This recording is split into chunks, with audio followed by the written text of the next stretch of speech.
A shocking new piece of evidence has emerged in court, disrupting what had been an increasingly aggressive defense from Diddy. He is now forced to shift to a defensive position as recordings made while Aaron Carter was still alive have surfaced and been introduced into the case. Regret ever getting involved in... I didn't have a choice. It got bad when I was about 15 years old. I go on my Twitter and I see people saying, "You look like you have AIDS. You should go die." I don't understand how I dedicated 22 years of my life to my fans. And now Aaron Carter's life was anything but ordinary. From a young age, he was thrust into fame, touring, performing, and constantly in the spotlight. But behind the scenes, things were far less glamorous. At just 15, Aaron spoke of experiencing deeply traumatic events. He recalled staying at Diddy's house, even sleeping in his bedroom. He remembered Diddy sitting him down, speaking like a mentor, and saying, "This is what you've got to do to make it." Now questions are being raised. Was Aaron being groomed? Was he caught in something far darker? Artist Jaguar Wright believes that he was. I think two of the most tragic stories in Hollywood right now in the past 5 years is Aaron Carter and Nipsey Hussle. Aaron Carter was despicable, though, because he begged for help in front of the world. He begged for financial support to help get him a private security team to keep him alive. He said on numerous occasions, "If anything happens to me, I promise you, I am not title." And no one said anything. Silence breaker for my brother, who is a artist, and now they're after my life. My whole family is after my life, and they're setting me up.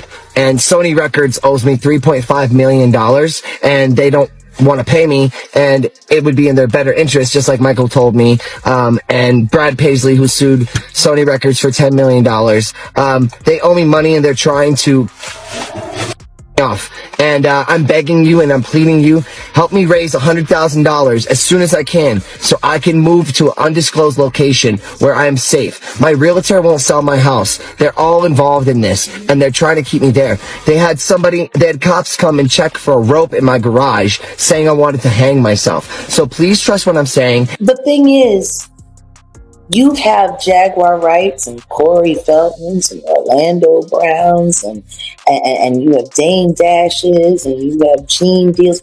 You have people that have worked from so many different aspects and so many different, and yet all roads lead back to the same conclusion. Just pure In the final years of his life, Aaron Carter began to speak out, hinting that he knew troubling secrets about powerful figures in the entertainment industry. People he had once trusted. He even reached out to Kanye West shortly before his death, requesting a private conversation. Just days later, Aaron was found dead in his bathtub.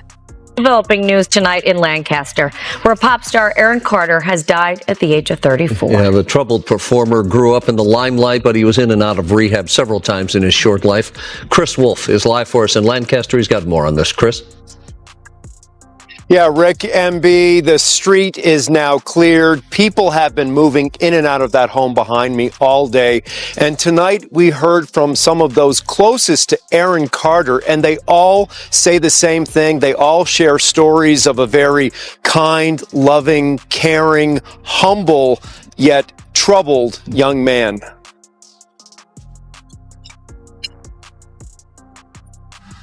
It's the tragic death of a young performer, and now family, friends, and fans around the world are suffering the loss. Singer, rapper, actor Aaron Carter is dead at the age of 34. Oh my God. Carter's close friend and stylist shared this video of a recent birthday celebration for Carter's fiancée, Melanie Martin. She is also the mother of their 11-month-old son, Prince. It's very painful. Very, very painful. I talked to him 2 weeks ago. He was at the dentist and he FaceTimed me. He said, "Come over." And I said, I have work to do. I wish I could have just go see him at least one more time. LA County firefighters say they received a call about a drowning. The LA County Sheriff's Department says a house sitter called 911 around 11 a.m. Saturday to report a man unresponsive in his bathtub. Kanye West also claimed that Diddy was involved in making threats against him, allegedly acting on behalf of powerful individuals behind the scenes. Interestingly, Harley's name surfaced in those accusations as well, further deepening the web of connections in the unfolding controversy. 18th, 2016, a week and a half after Donald Trump won the presidential election, Kanye West, now known as Ye, held a concert in Sacramento. Most people in the audience were, of course, young people and presumably Hillary Clinton voters and presumably deeply disappointed by her loss a week and a half before. 2 days later, Kanye West was in the hospital. Well, at the house of his family's exercise trainer, a man called Harley Pasternak, West apparently suffered some kind of mental break. Pasternak called an ambulance to pick him up. West was taken away, and then he was sedated with at least 7 different psychiatric medications, including benzodiazepines, lithium, sleeping pills, and olanzapine. News reports suggested that West had experienced a profound psychiatric episode. He'd gone completely off the deep end. He'd gone crazy, and they've been saying that ever since. West, over time, though, told a very different story. In his telling, after what he'd said on stage in Sacramento, Harley Pasternak was trying to shut him up. Media outlets are not usually in the business of ignoring remarkable things, but they did. And what he posted was a picture of a text exchange that he had had with Harley Pasternak. It says, I'm going to help you one of a couple ways. First, you and I sit down and have a loving and open conversation, but you don't use cuss words. And everything that is discussed is based in fact, and that's some crazy stuff that dumb friend of yours told you, or you saw in a tweet. Second option, I have you institutionalized again, where they medicate the crap out of you, and you go back to zombie land forever. Play date with the kids just won't be the same. Wanted to medicate me every day. You realize, like, they could have just switched the medication and I wouldn't be here. And on the news, they would have said it was because of a mental issue. Every time they say I'm crazy, it's just when I'm saying the truth. So what's the crazy part, really? Try, if you can, to imagine a more sinister threat than that, a more chilling threat than that. Do what I say or I will turn your brain to mush. I will destroy your relationship with your own children. I will send you back to, quote, zombie land forever. Effectively, I'll kill you. So how does this all connect to Aaron? While it's true he had a difficult past, struggling with addiction, mental health challenges, and body image issues, he was also open about his battles and sought help, going in and out of rehab. Those close to him say he was genuinely trying to recover and make positive changes in his life, raising questions about the timing and circumstances of his death. Instagram, nobody living, nobody, and I don't want to hear shit from none of these niggas, Jewish niggas talking about, oh, he's in an episode. Harley Pasternak follow me to the fucking hotel, then kill Aaron Carter, and now they acting like they won't clear the Backstreet Boys sample. You get what I'm saying? Harley Pasternak, Pusha, your trainer, Harley Pasternak, Jay-Z. You get what I'm saying? And then niggas be hanging around these niggas just for the money or some Mike Rubin shit. I slap the shit out of Mike Rubin. I see that. You know what I'm saying? It's like, yo, fuck these niggas, bro. Fuck these niggas, nigga. You know what I'm saying? I'm on my Farrakhan Don shit right now, bro. Because guess what? These Yeezys gonna sell. They sabotaged the show today. They sabotaged the Instagram. They cut off the fucking Adidas contract. They did all the shit. Then they want to go get light skin Ye. Everyone keeps trying to tell me I'm diagnosed schizophrenic and bipolar and manic. And what that's what I said. And instead they clipped it to where it says, I've been diagnosed bipolar and schizophrenic, all for clickbait. Okay, well, my ex-mother-in-law was schizophrenic, and she would talk to herself. She would hear voices. Okay. When her and her daughter were just around, she would talk to her voices. At one point, her voices told her to kill herself. And then she jumped out of a window. Schizophrenia is a very, very serious thing. It's not like just one of these regular. So you grew up with it. Well, I've been around it. Yeah. So, talking to me, would you consider me a schizophrenic? Absolutely not. Would you consider me manic depressive? Doesn't appear to be. Because there's a persona, and then there's what I am behind closed doors, right? And that there's a difference between, that kind of persona and then my personal life, and I will stand up for myself and I will be loudmouth. I'm entitled to my freedom of speech. So when I see people smearing my name or coming at me, I'm going to come at you with my words first, my intelligence, and I'm going to try to get you to calm your ass down. And if you don't, I'm going to have process servers come find you.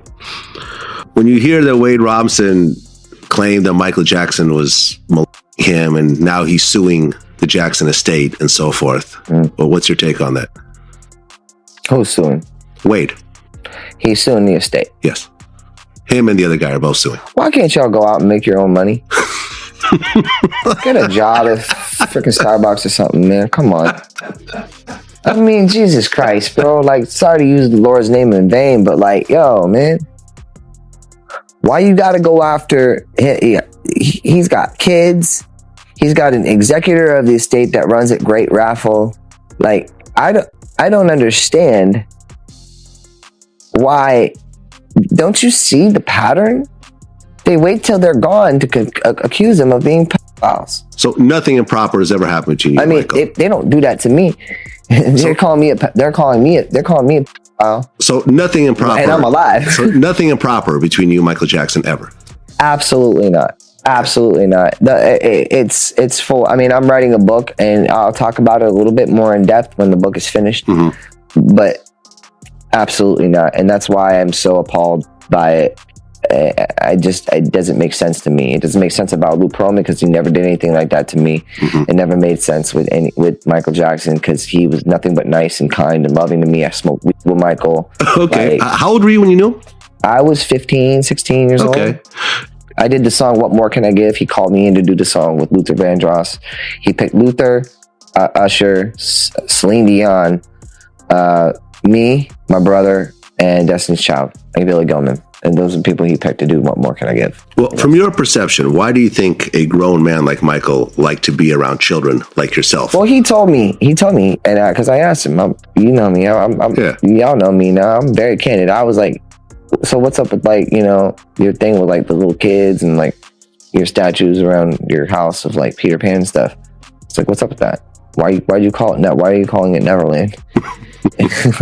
Like, you want to live forever? Like, no, he started giggling and he said, because the best way in the music industry to stay relevant is to always keep instilling a positive message into the younger youth. Then came November 5th, 2022, just one day after Diddy's birthday, when Aaron Carter was found dead at his home. At first, authorities didn't consider it suspicious, assuming it was another tragic case linked to addiction. But soon, inconsistencies emerged. Neighbors Anthony and Amanda Chavavel, both medically trained, heard the emergency call on their police scanner and rushed over to help. Amanda even brought a defibrillator, prepared to save a life. But when they arrived, Aaron's house sitter refused to let them in, locking the door and stepping away. When police arrived minutes later, she reportedly tried to block them as well. Later, officials concluded Aaron had drowned in his bathtub after inhaling compressed gas. But the toxicology report took 5 months to be released, far longer than normal. Meanwhile, fans began to investigate. They uncovered videos Aaron had posted shortly before his death, where he said he didn't feel safe, that he believed people were after him, and that his life was in danger. Even his family later claimed they believed foul play was involved. Carter was found dead in a bathtub in his home in Los Angeles last November. Since that time, TMZ has reported the LA County coroner did not find water in his lungs, meaning he didn't drown. Carter's mother, Jane Schneck, posted photos on Facebook that show the bathroom where her son was found. She wrote on Facebook, "Because of my son's mental illness and prescription drug issues, they, the cops, just wanted it to be something easy that they didn't have the time or inclination to address." Schneck wants a more thorough investigation. She wrote that her son was receiving threats, from many people, and she believes there were people out there who wanted to harm him.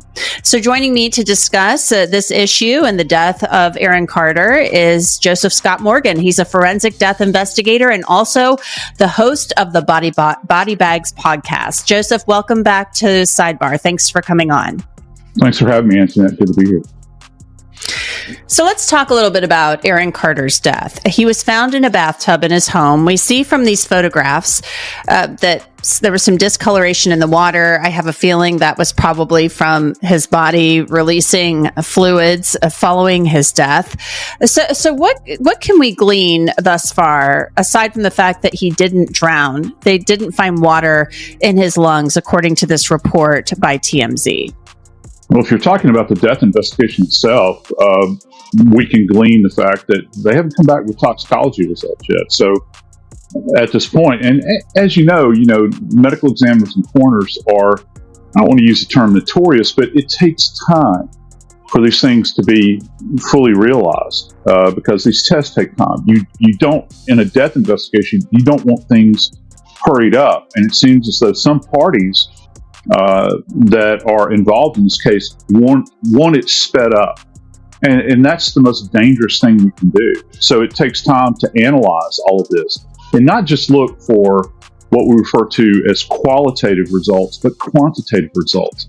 The mother has already stated that he's got a history of drug abuse. I think that's pretty widely known.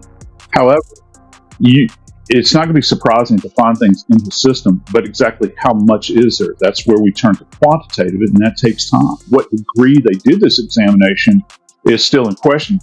We've got a big indicator. The mother has stated that there was no water found in his lungs. The only way that can be assessed is by conducting a full autopsy, where the body is open and methodically each organ system is examined and samples of those organ systems are taken. And not only are they going to do toxicology, they're going to do histology, which means when we take those little bits of organs at autopsy, they'll cut them into very slight pieces and place them on a microscopic slide and look at them under the gaze of a microscope, highly magnified. And that way you can see if there's any kind of indwelling processes going on, whether it be disease or something unnatural that's occurring, that can give you a specific indicator as to what the cause and perhaps manner of death is. These toxicology results can take some time to come back. I know where I live, it's often a couple of months, maybe longer, and you really can't finalize an autopsy report until you have that toxicology back. You might have some type of preliminary cause of death if it's obvious through autopsy, but let's say it was a drug overdose. You're going to have to wait for that tox screen to come back. Am I wrong? Oh, no, you're absolutely right. And you want that because that's going to be key.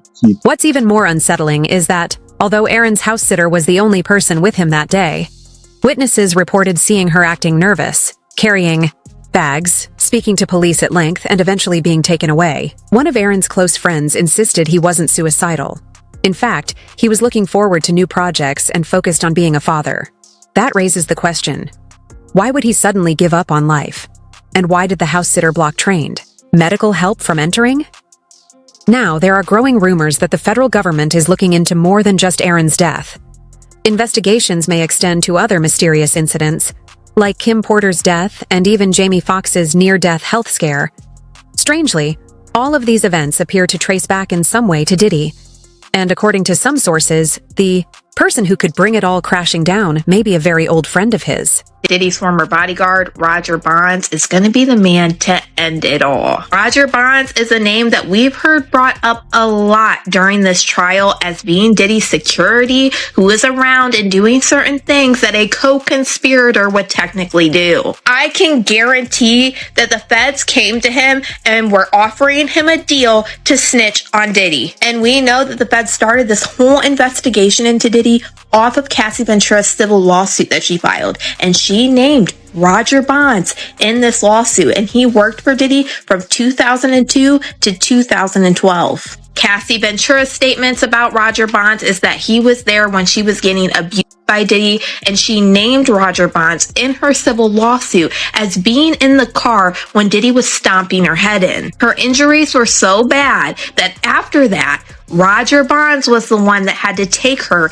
and put her into the London hotel. Now, after Cassie Ventura's lawsuit came out, Roger Bonds came out and did an interview with Vlad TV, and he confirmed everything that Cassie Ventura said and everything that he did. He also claimed that Diddy reached out to him and was trying to coach him what to say to certain news organizations that were going to ask him for interviews because he was named in the lawsuit. But that isn't all. He talks about multiple different times seeing Cassie Ventura being beat. Roger Bonds also said that Diddy went to Kid Cudi's house when he wasn't there. He also said that Diddy put hands on his former assistant, Capricorn Clark, who we're going to see testify on Tuesday. He said that Diddy beat her up so bad that she would leave and then later file a lawsuit against Diddy that he settled. That way she would never talk about the situation. And remember, the feds allege that Diddy and a co-conspirator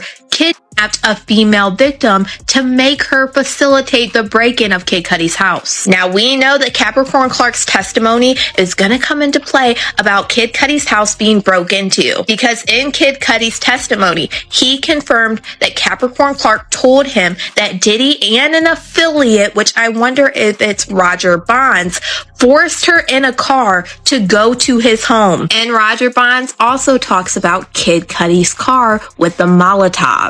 Roger Bonds also confirmed that Diddy did have a substance problem and he would use a ton of different substances, and he would send members of the Combs enterprise like security and more to go pick up prescriptions in their own name. Roger Bonds said that he would actually do this for Diddy himself on multiple bomb threats to your house. They were swatting me, which means they were like saying that I was overdosing, or getting police to come to your house basically and break down the doors. Break down the doors. If I would do like a sleep stream on my YouTube, they'd say, "Oh, he's passed out and overdosed on drugs," and they call the cops. They called the cops on us the other day because we deleted our social medias. So anything they can do to try to continue building cases is what they're doing, and they'll go to fucking lengths that you are unfathomable. Yeah, as that documentary says, unbelievable. Harvey Weinstein. So at the same time, like, I will never accept them into my life unless they send me an engraved apology. It doesn't have to be public, but let me let you guys all know something out there. If you ever see us ever again,